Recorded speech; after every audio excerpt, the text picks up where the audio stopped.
Next year it will be half a decade since this House passed the Treaty of Waitangi Act, saying that there was such a thing as the principles of the treaty. Since that time, Parliament has been silent about their definition, while the courts, the Waitangi Tribunal, the Public Service and many others have had their say. This government is introducing a treaty principles bill to democratise that process of defining the treaty principles, because for the first time through this representative House of Parliament, all New Zealanders will have a say about what our founding document and our constitutional future means. Supplementary, Mr. Speaker. How will the treaty principles bill honour the treaty?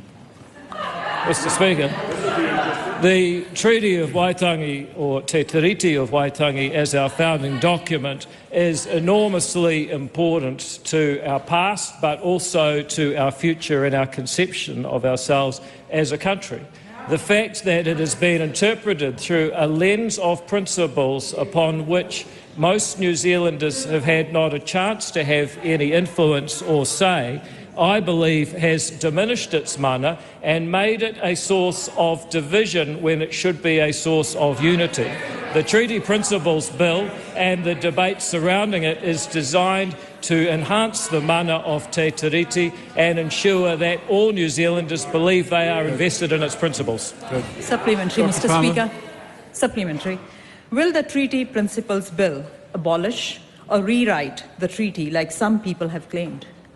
Mr. Speaker, absolutely not. It is some people who I believe have been mischievous and misinforming the public. And I heard Willie Jackson, as if on cue, say who. I think he could answer that question for himself. Mr. Speaker, some mischievous people have made false claims.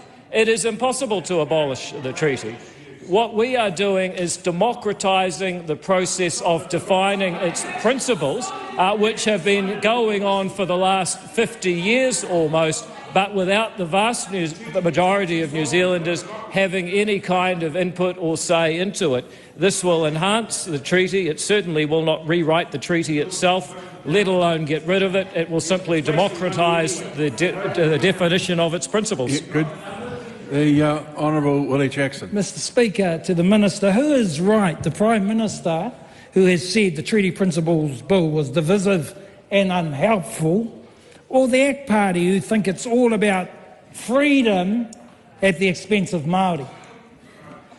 Well, the Treaty Principles Bill does have the potential to be divisive, particularly when certain leaders in Māoridom who should know better threaten violence and uprisings instead of actually engaging in a democratic debate. So in that sense, the Prime Minister is absolutely right. And when it comes to the characterisation of my statements, I don't believe that this debate does come at the expense of Māori. So I actually can't agree with my own statement, because that member has completely mischaracterised it, and misrepresenting other people's views is a major problem in any public debate. I hope that member will stop doing it. Supplementary. Willie Jackson. Mr. Speaker, to the Minister, which iwi are supporting the bill? Is it Ngāti Whātua, Tainui, or his own tribe, Ngāti Rehia? And what feedback has he got in terms of support for the bill?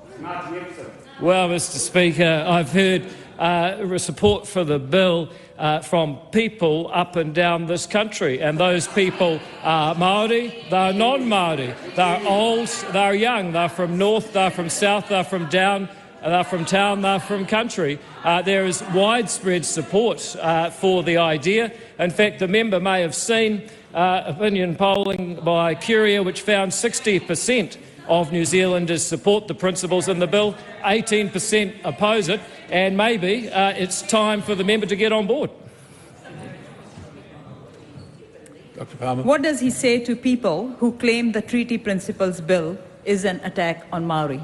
Oh, well, that's an excellent and well-timed question, because there are clearly people who would like to make the Treaty Principles Bill a debate between races. People that say that have bought in to the fetish of racial identity that is our race, it is our ethnicity, it is our background and ancestry that defines us more than anything else. But the truth is, Mr. Speaker, that there are Māori who agree with this particular kaupapa, there are Māori who disagree, there are non-Māori who agree, there are non-Māori who agree. And I think we just saw an example of that right now, because people won't be able to see.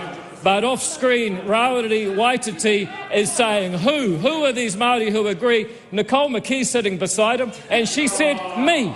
And I think that sums up this debate perfectly well. And I think, Rawiri Waititi, my message for you is keep heckling, brother, because you help more than you realise.